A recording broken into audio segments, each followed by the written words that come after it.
Ayambi Bango, très bien. Et dès là, quelques jours après, on les voit de l'autre côté à Goma. Rappelez-vous l'histoire de la CNS, Conférence Nationale Souveraine. C'est toujours l'Église catholique qui était aux manettes. Nasuka Nango, ça a couché d'une souris. Bien que l'élection est salamara, mais ils ont bloqué ce système. Basololi, Bayambani, Basololi, Bazoseka. C'est comme s'ils se moquent des Congolais. Parce qu'ils sont passés par la Grande Barrière, Bakenda Rwanda, Bayakota par la Grande Barrière, Ti Bayakotana Bananga, Bafandi, Bazo Solola. Mais qu'est-ce qu'ils se disent dans cette réunion? Place Bafandi tout autour, il y a Messon, parce qu'on a 4 armées. Et 4 ans après, Bayel Sous, Wana Tozan en 2013. Même manœuvre Salami, ils sont tombés sur la ville de Goma. Oh, Batege la Kibango, Ndenge Batege sous la tour, et pas officier Nabino. Oh, Bolbi que nous, experts militaires. Ce sont des aventuriers. Il y a des militaires au Babundarapon à Congo. Côté Kamboka, Kozamba Mbongo, Kosomba Mapango, Namituka. Ils sont devenus des millionnaires. Ils sont un officier millionnaire. Attends, aux États-Unis, Sika Armée Zamalam. Ils sont un officier millionnaire. Mais à Okutaba, officier millionnaire. Bisomoko, Tozali capable de se défendre. On s'est défendu ici en 98. Boyebi, histoire, le Canada, Rwandais en 98. Je me rappelle les 2 août, les 3, les 4, Naba Junior Solandagi.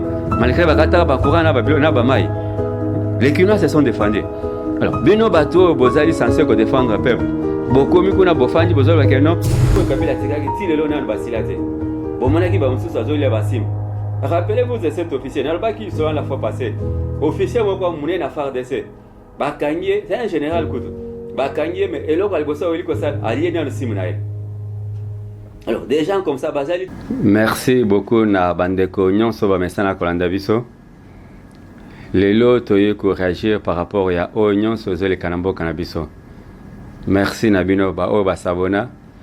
Merci Nabo na Basabonete. Vous pouvez regarder l'émission, mais l'essentiel est de s'abonner. Yangonde et Lokozali Yamutuya.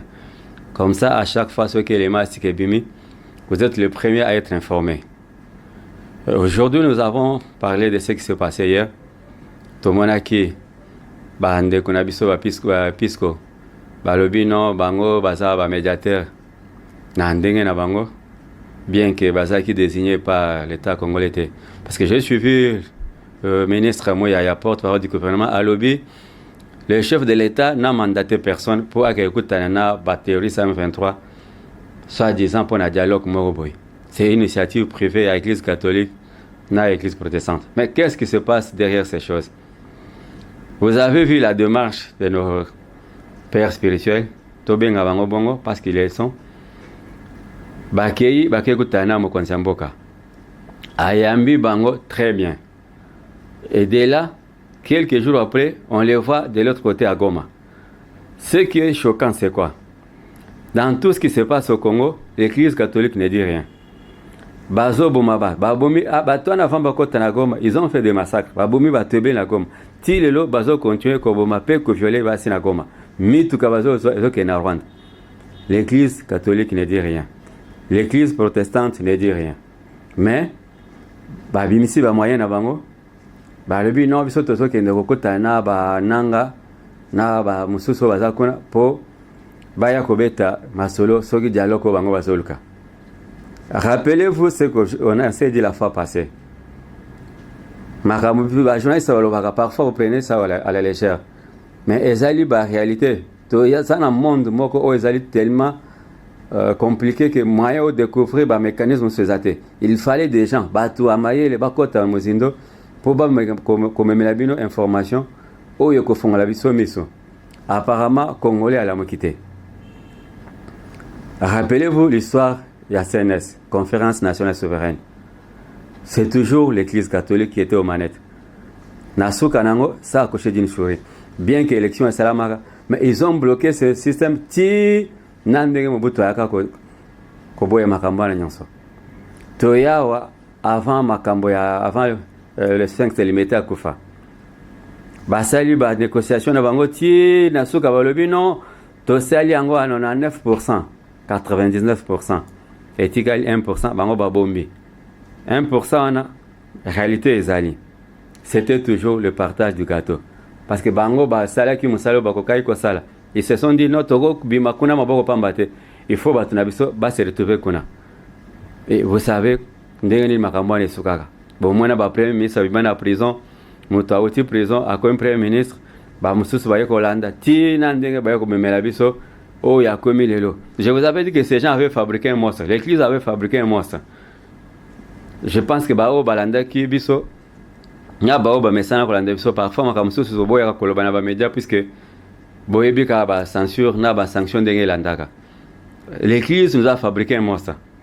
Voilà aujourd'hui le monstre c'est qu'il est devenu. Ce sont eux kaka bango mokwana banganga nzambe nde bazu susu makolo inde pake na Rwanda pesi bango accès bakota na Goma. Mais personne, je dis bien personne na bango nyonso ndenge bakenda ki wana. Mutu moko oyo a condamné massacre sami na Goma azate.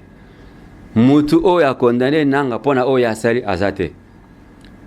Bolandana no video oyo boyo kamakambo ilingo mazoloba na bamindelo bango bakangaki oyo bapresentaki comme ba mercenaires après Tokutana. Un pays digne. Il ne faut pas avec des aventures ici. J'ai compris. Donc il ne faut jamais encore venir faire des aventures. On ne sait pas pour notre avenir. On ne sait pas pour notre avenir. On extermine une catégorie de la population. On extermine une catégorie de la population. On mange même l'air chair humaine. Donc il ne faut pas blaguer. On mange même l'air chair humaine. Donc il ne faut pas blaguer.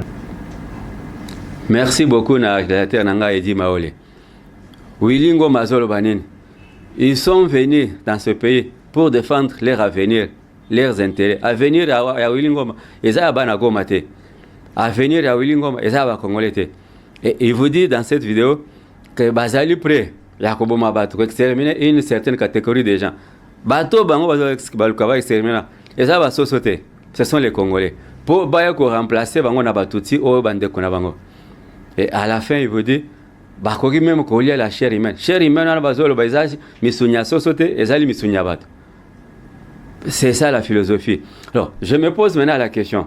Koko mo bango bakoma ki na koma. Tomoni bazo sepela bayambani na maboko na batu nyonso bazo mona pembe na oya mabumine nana.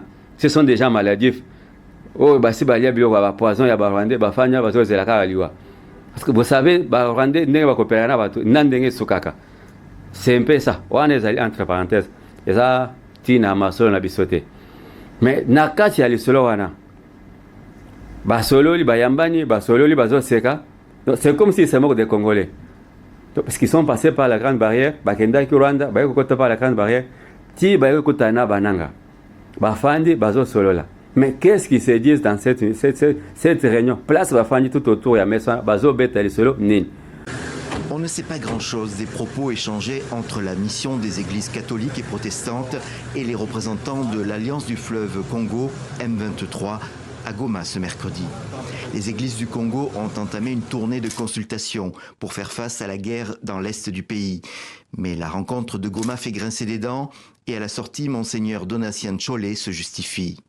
Nous avons commencé une tournée de personnes, de personnalités importantes à impliquer dans cette dynamique et nous avons pensé que la FCM 23 ont quand même une grande contribution à apporter dans cette dynamique de la construction de la paix parce que pour les deux églises, l'année 2025 c'est l'année de la paix. La priorité, notre priorité c'est la paix.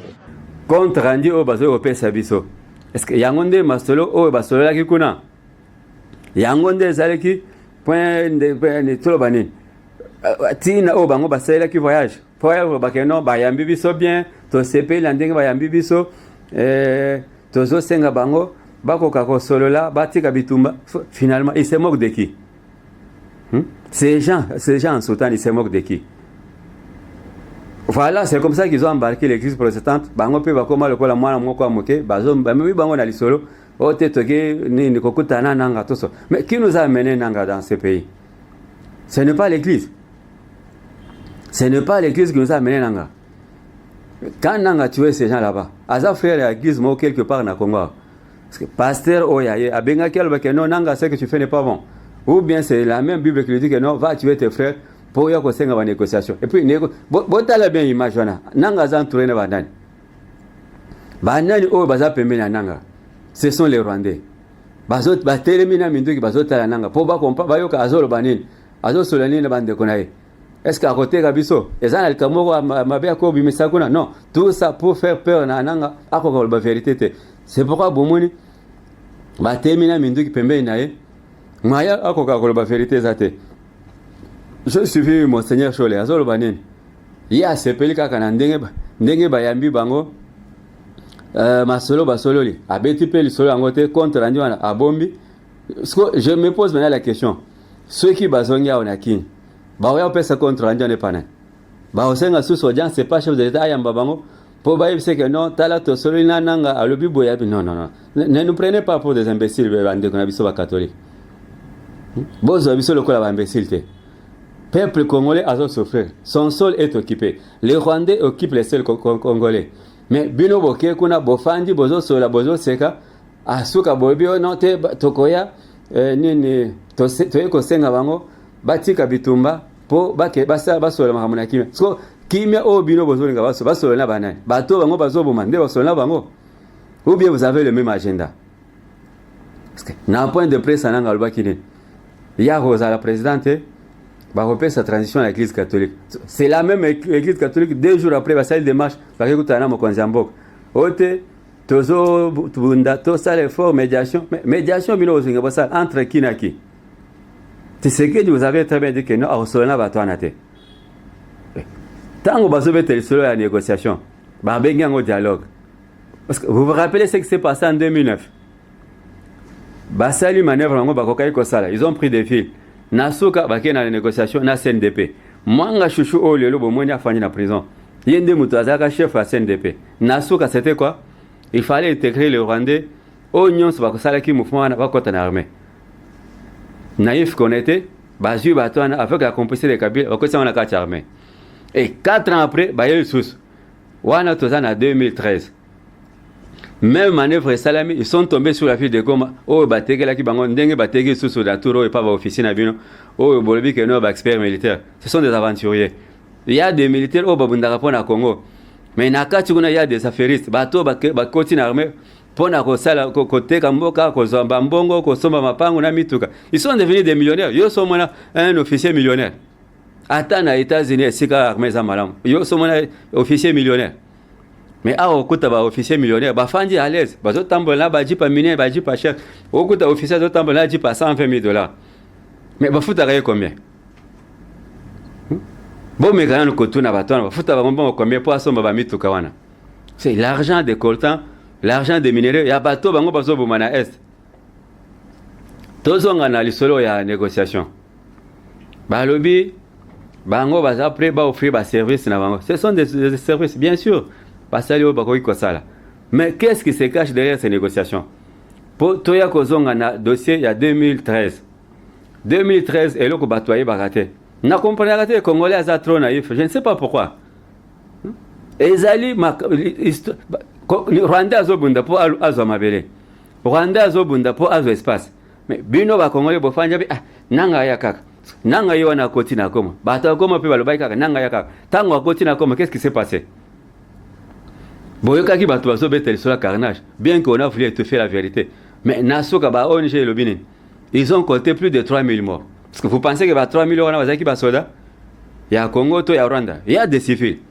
Mituka o bazo chaque jour bazo mema na Rwanda. Ezailin. Bazo mema ngona na izine ba kendo bongisa. Ba komba mécanicien ba bongisa mituka kuna na Goma. Soyez un peu sérieux. Bato bazo kufa biso ba fanje bamususu bazobeta musique na poko bazobina bazomela masanga retrouvailles na poko tala bato ina batera sebele wana babosani masola Goma soki aleki na média ote tsenge na faire so yo muto olobi ki senge na faire toi qu'est-ce que tu fais au sala gani ba Rwanda basopi bambongo ebele na vila Kinshasa o bazomesa to masanga na poko bafongoli ba terrasse na bango na ba jeune fille ebele bazu awa ba terrasse. C'est ça la distraction des baye kotia na Congo. On avait oublié d'alerter sur quelque chose, je crois. Dans la ville de Bukavu, la ville de Uvira, ils ont des prostituées, qui sont venus du Rwanda. Ce sont des espions. Donc, tous les autorités politico-militaires, ou bien ville à Bukavu, ba mécanisme pour interdire une activité à Batouana. bana bashwana baye bauti Rwanda bazana mission bolanda kitoko na bango te bolanda charme na bango na te.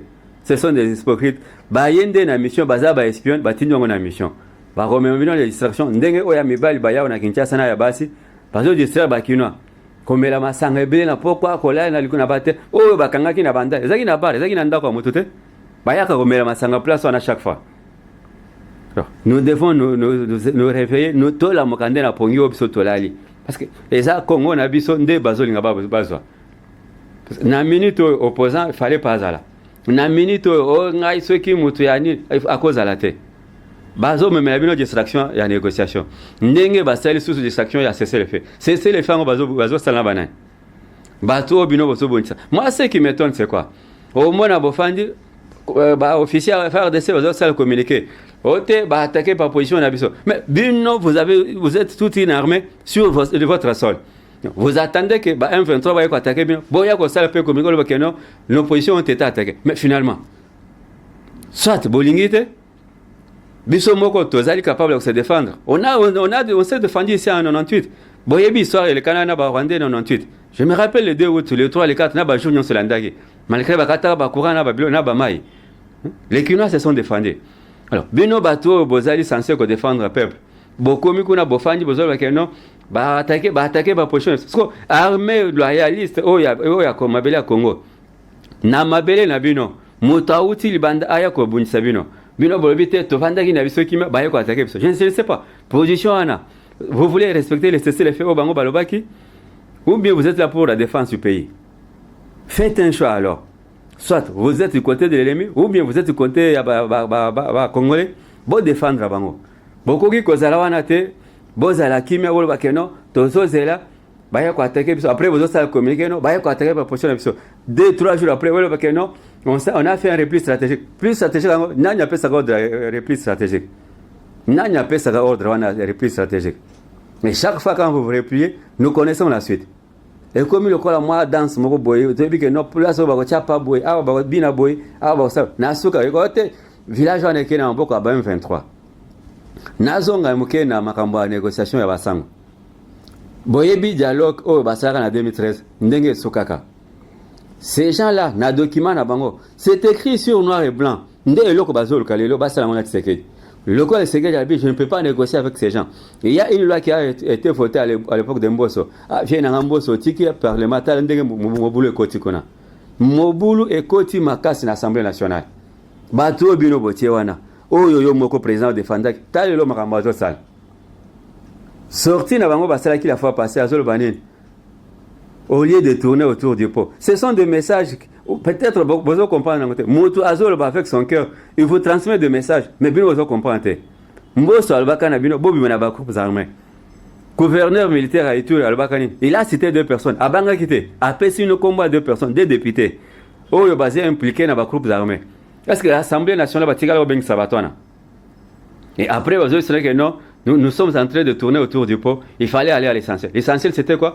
Bokendo solo la bien qu'on négociait na M23 pour aboutir à quoi? Au partage de pouvoir et de postes.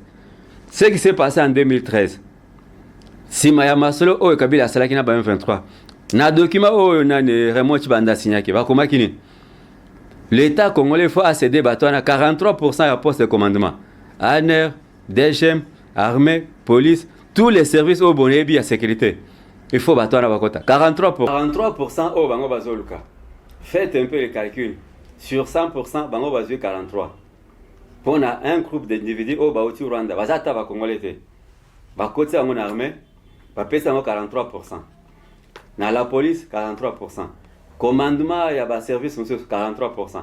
Imaginez-vous ce que ça fait. Même na chef coutumier bango forza même na ba mabele o kabila pesa bango biloko ebele même na ba place bango ba komakate ba pesa ngona Kisangani na Sud Kivu ti na ba province bango ba komakate ti na niveau ya Manyema kuna bango baza 43%. Alors imaginons que le même schéma revient aujourd'hui. Ça va Senko accueilli à solo ina bango pe baya ba pesi biso contre rendu ba bino nanga lobi il est de bonne foi Batika Bitumba, mais condition ezali bon intégrer bateau en armée. Mais voilà la stratégie maintenant des Occidentaux. De 2009 à 2013, jusqu'à ce jour, c'est plus de 10 ans passés. Ils ont compris que Bapion n'a pas armée, beaucoup. Bakufa, Bamusus, Bakangama, Bamusus, Bakoma Mikolo, Bakenda retraite. Et ils veulent maintenant renouveler génération Musus. Il y a infiltré Musus na kati armée na ba service. Qui va continuer toujours à être esclave rwandais? To ya ba mindelona. Nous voyons plus le Rwanda, mais nous oublions que derrière le Rwanda, il y a l'Union européenne. Parce que c'est le document signé entre l'Union européenne et le Rwanda, il y a minéré. Un pays qui n'a pas ces minéraux, mais on va signer avec lui un contrat ou bien un document pour lui dire que non, tu vas commencer à donner des minéraux. L'Union européenne a signé un document avec le Rwanda pour lui livrer des minéraux que le Rwanda ne possède pas. Mais on se moque de qui? Et vous avez accepté de laisser ces gens sur notre sol comme s'ils étaient venus ils sont là, ils font semblant. Combien l'Union européenne investit au Congo? Mbongo nyon c'est bien bakenda na Rwanda. Investissement il y a bien France a tinda na Rwanda. Vous devez sortir de ces histoires. L'Union européenne, faut pas céder ma belle nabiso. La RDC doit sortir de la francophonie parce que c'est la France qui est derrière tout ce qui se passe à l'est du pays. Pas de cesser le fait, pas de dialogue ou négociation. Parce que total aye show na abe monseigneur show la comment monseigneur aya ce qu'on a contre rendu na ya réunion basali ya Goma. Total soit pesa mwe pana. Soit ologa sous audience président ya Mbabango. Pour baïbi c'est que non mo konzita la côté tokendaki nanga luiboye. Tout ça pour nous mener dans un bateau de distraction. Entre-temps, bazo bundakuna FARDC pe bafandi bazo tabite balobi cesser les faits. Cesser les faits nanya 5 cesser les faits. Il a fallu d'abord avant cesser les faits que ces gens-là se retirent de notre sol. Ils ne se sont pas retirés. Bazana mabé nabiso mais ils vous imposent un cesser les faits. Bino pe bofandi bobite cesser les faits, observez cesser les faits. Nasuka boy kolela. Oh non, bah attaquer ma position. Mais vous nous prenez pour des enfants, messieurs. Na sepelmingi na ministre de la Défense ndenga sala qui tournait. C'était autour des 12 heures que le vice-premier ministre, ministre de la Défense et ancien combattant, Guy Kabombo a foulé ce lundi 10 février pour la première fois le sol bénitien, actuel chef-lieu provisoire de la province du Nord Kivu. Il était accompagné d'une forte délégation, dont le chef d'état-major adjoint en charge des opérations et renseignements de l'armée congolaise, le lieutenant-général Ichaligon Jandour Jacques. Après les honneurs lui accordés à l'aéroport de Beni-Mavivi, les patrons de la défense et sa délégation, composés notamment des officiers militaires de FARDC et de la police, dont le gouverneur militaire du Nord Kivu, le général-major Kakule Somo Evariste, ainsi que les membres du comité local de sécurité et quelques députés nationaux, se sont dirigés à l'hôtel Okapi Palace, où un briefing sur la situation sécuritaire, humanitaire et environnementale de la province du Nord Kivu a été présenté au ministre de la Défense. Après le bref, la délégation s'est rendue à l'hôpital militaire des garnisons de Béni pour visiter les militaires blessés et après au camp militaire Chikochitambo de Mambango.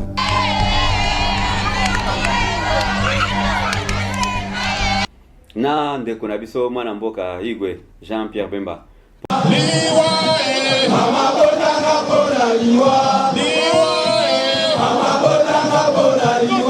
Objectif 100 000. Bande orientale, 100 000 hommes bakot en armée. Vous l'avez?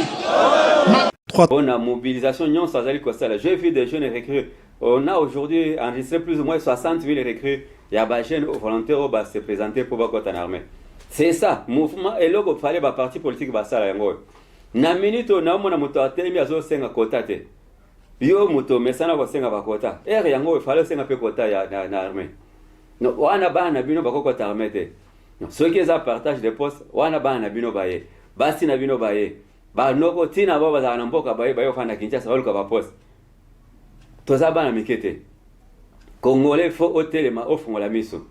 Makamba dialogue basala dialogue église catholique ezape munene asala dialogue nanga azape mundimi pasteur oya tinda oya pesaka oya yambaka na église lelo pe abima aloba keno mundimi nanga tika makambo ozobomba bande kuna ba congolais parce que ceux qui lelo nanga fandi en face na Tshisekedi il va lui dire quoi azolukani azo réclamer ni que azana mbongo te ba pesa mbongo ou bien azana musala ba pesa musala ce n'est pas ce que nanga va dire nanga va réclamer une seule chose. Bozo bato to ena bango bakota na armée mais armée ngo commandé ni parce que ba o kabila tikaki ti lelo nan basilate bon monaki ba mususu azolia basim. Rappelez-vous de cet officier n'alba qui sera la fois passée officier moko munene na FARDC Bakanye, c'est un général Koutou. Bakanye, mais eloko alibosa weli kosala, allié dans le simunae. Alors, des gens comme ça, Bazali, tellement ébélés. Ils sont partout. Na Demiap, Bazali. Na Aner, Bazali. Bazo ban na bango ya basi bakotsa na kati ya Aner. Ba ndeko na bango basi ba yakiao. Mais ndeko na nga nani Jean-Pierre Yao.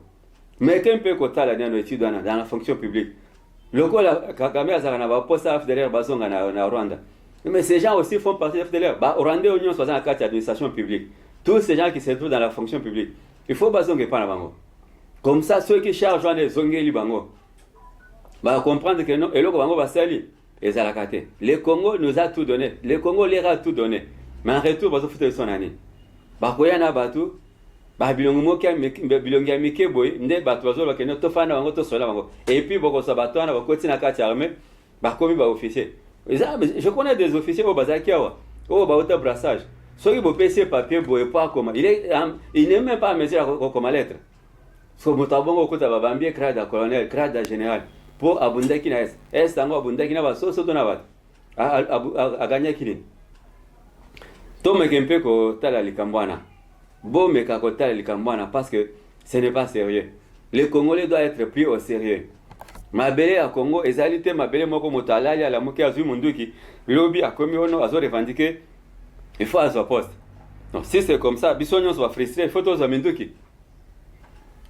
Lokola nga pe nazala musalate nakozo pe munduki ndekwa na fandi na boma kuna ye pe nazala musalate azo pe munduki comme ça boko yo kabisa nyo so to so munduki ce n'est pas normal.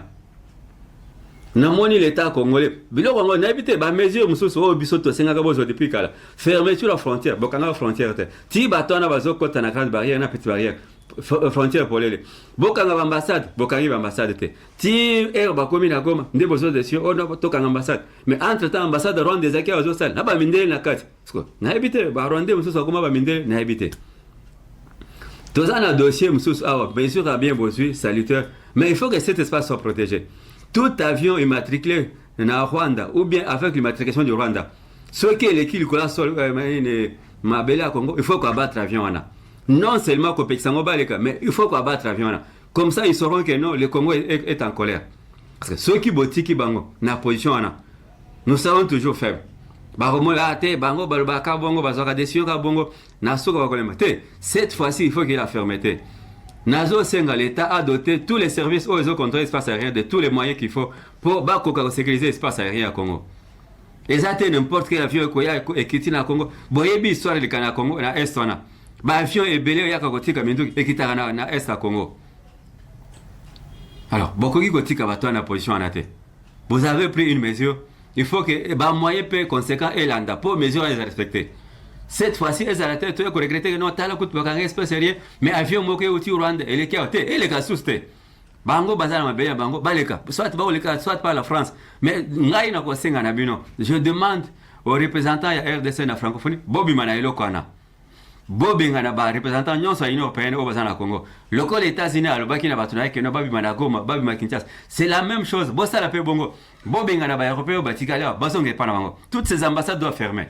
Ce sont des hypocrites. Bazo ça l'hypocrisie, ils vous disent que non, tozana bino, tozo condamné. Mais si réellement la France était sérieuse, pourquoi elle n'a pas condamné le Rwanda dans tout ce qui s'est fait? Ils le font des lèvres. Des bouts de lèvres ndenge ba Congo balobaka. Mais nasa mitem baby que non minéraux biso tozana moposa e utaka Rwanda. Mais Rwanda zoka ngwapi utaka na Congo. Kuna bazoka ngonde nini? Et tu les Congolais. Les lobos moni Colette Bergman, yewana kena esa, akena Goma, akekita na Goma. Yewana bayambie na Goma. Pour que ça ba interview na bananga. Bo pesa presse congolaise valeur. Bo zelate ke biso peto banda ofinga po boyo yamba biso pesa biso ba million. Non. Bo pesa biso ba moyen to sala musala tango tozana na bolingo na bino. Bo moni ba mususu azaki awa. Boyambi bango nasuka babalukile bino. Oh mususu oyo modi oyo azaka na Belgique kuna. Boyebi ke bopesa ka mbongo. Ndako ya tonga na Kinshasa. Mbongo otepa na bino. Alors, biso bato tolingaka bino bo sunga pe biso na ba moyen. Toko ka kosala pe musalango malamu. Couverture médiatique ça pe malamu. Vous voyez le Rwanda comment il a envahi tout l'espace médiatique congolais. Pourquoi? Parce qu'ils ont mis des moyens. Mais bino soki bokomi sola mbongo abe ate wana bokobengisa mwa ba jeune fille mo boye bozi mo bakabeli bango bakesi funga ba terrasse po echaka biso ba makele na poko moye to raisonner bien ça te bo pesa biso makoki oyo ko permettre to sala musala malamu message clé autre ngaki to lancer yangwana to boyi ba négociation na bato na direct. Il y a un processus qui a été déclenché ezali processus ya Luanda. Ceux qui sont d'accord, les Congolais na Katiwana, bakita na Luanda, ils vont poser leurs problèmes et le Congo va prendre cela en charge. Considération biso topé sarabino. Bolingo bopé sarabiso. Attention bopé sarabiso. Nous sommes dans le devoir de servir tous les jours. Mais bon mécana nous ko liker émission na bino. Bon mécapé ko s'abonner. Boya et belé bo s'abonner et belé parce que ceux qui abonnement ezalité, courage bien au salam salé aux alate. Avant to kabona bino, je préfère remercier bandeko o bazali ko sungabiso. Tongo midi pourquoi avec des moyens na ba énergie na bango. Ba mususu bazali ko sungabiso na ba prière. Je crois Togo Mekempe ko arranger, il y a une émission spéciale tous en kati ko préparer pour na basali nzambe to kitaye pa na bino na ndenge bosengaki tokoya to sa na bino émission. To bosana bino te. Pour quand si to zaka pona ma politique te. Toujours la sécurité parce que c'est la sécurité qui fait tout. Ceux qui sécurité zate, moi et peut au moins la biso le na ba crana bino ezalité. Toujours bête mingi sur la sécurité. Ceux qui m'a effandé. Mais avant que ma réunion soit ici là, nous sommes en train d'élaborer une émission au Yokolobela, au Etaliba Mangomba. Malgré mususu wazobota ba monstre na ba rebelle pro mezate parce que na kati andago bana nyonso zaka malamu te. Tokoye pa na bino na ndenge bozali kosunga biso na ba prière. Tokosenga na bino bosala émission na biso na ndenge sengeli bo présenter o ezali vision na bino. Je pense qu'il y a un prophète. Et ça qui prévu tokutana quelques personnalités dans le monde prophétique. Bah mais qu'un peu copier ces vision na bango par rapport à ce qui se passe au Congo. Parce que tout le monde va te belé bazali ko tatone ouais le biboye ouais c'est non. Nous voulons aller ces gens oh bah tout que nous sont parfois discrets mais bazali crédible. To yebi bango. Tokoya to sana bino émission bo pesa biso vision yango ezane qu'est-ce que Dieu a dit à propos du Congo attitude yini na yoka ki pasteur nanga Peter Kakese dimanche azol bananga lobi attitude na biso ba congolais le président na me canal ko beta pe moi li solango na 2021 si je me trompe pas le président avait dédié ce 2020 avait dédié na mabele à Congo à l'Éternel mais si maya édition moko asalaki les gens avaient sauté. Na mon naza sous na image na mon ki bande ko bile ba sauté. Papa na biso frère Patrice a sauté. Ba nani José Nzita va sepeli. Mais soué la biso congolais akinin. Chaque année à la même date, il fallait le connaissonga. Président azongi nanda ko afandi na ba tunyo so bantura kai ba ate wana makambane telio yoza passer te ko comme makamwana te. Et le président s'est tué afandi na ekima. Alors que Zaki l'initiative moko malamu, il fallait à continuer dans l'initiative. Chaque année, il fallait chaque année qu'il y ait une édition, il y a une dédicacer la RDC entre les mains de l'Éternel. Mais il faut consolider les acquis. Les acquis, il fallait consolider Yangwana. Il fallait qu'on conserve cette histoire. Chaque année qu'il y ait au moins une édition, il y a qu'on dédicacer RDC dans Mbok ensemble. Ça ne s'est pas fait. Les lots, n'a pas passé, n'a pas autour, il y a nani évêque Jibama Pierre Bakenda Sokuna initiative wana kokutana mokonzi mboka ezali malamu mais est-ce que ceux qui sont autour de lui bazali ko c'est que non tu avais commencé une mission il fallait continuer la mission wana katana une année seulement to sala qui dédicace à l'Éternel makamwesili mais si manayango est-ce que suivi salamaki boye bakeno qu'est-ce que Dieu veut recommander je ne sais pas maman nabiso ni défunt Sakombi ah mais quand nous côté les ala musana ba maman côté wana ba mais ka kosonga les sous elokana parce que ce qui nous arrive aujourd'hui et ça a eu conséquence à non observation ya ba biloko ezaki recommandé à l'époque les gens ont préféré se livrer na biloko mususu ils se sont livrés à l'occultisme ils se sont livrés à la débauche ils se sont livrés à la pratique et belé oyeko bebisa Congo lelo là c'était une page je viendrai vers vous le pasteur Peter Kakese to là oh mais un peu ko l'accès. Qu'est-ce que les Congolais devaient faire dans moment ou bien qu'est-ce qu'ils devaient faire bien avant que Makambo comme la biso. Toboebi cela Jéroboam Makambo comme la caille. On ne fait pas tomber dans cette erreur. Donc de tout droit, Dieu a besoin du Congo, Dieu a besoin des Congolais. Pour na reçu que ça toujours pese mbota na bandeko nyonso ba mesana ko sunga biso na ba quelque chose parce que ceux qui makoki ezalité beaucoup moins biso na bandako na binote. eza lokola na ndeko na biso Mardoché kuna na Australie na Naomi basungaka biso chaque fois tosalaka pe ils nous viennent toujours en aide. Tobosani te jeune frère na biso awa na Zando Levi ye pe chaque fois soki quelque chose ezali atindelaka biso po ekoka kosunga biso ata kosomba ata carburant po bokanisa te ke no snel asungaka biso chaque jour non tosomba carburant po parfois topelisa ata groupe tokoka kosala émission soki makoki asomba carburant eza te ezali mwa pasi eza na bandeko wana batiaka mwa 1000 francs na bango batindeli biso ekoka kosomba ata 1 litre ya carburant po tokoka komepa na bino nakoki kosilisa émission te sans que napesa merci ou bien mbote na famille ya ndeko na biso Ali Kibonge kuna na Virginie na États-Unis bango pe basungaka biso mingi na madame na ye Judith Maole. C'est une famille qui nous a beaucoup aidé, elle nous a même envoyé du matériel. Donc ceux qui tozo sala musala boy c'est parce que bato na basungaka biso mingi. Sans oublier notre cher honorable Clément Sibilonda.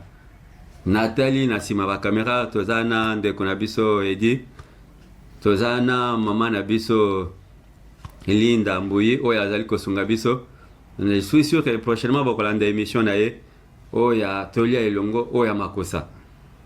Pour le moment tosukomi na soka na pesi mbote na cordon na biso Claude Mbuyi na pesi mbote na ba oyo nyonso ba s'abonner na ba oyo nyonso ba kotala biso mais tosengi na bino pourquoi ko s'abonner.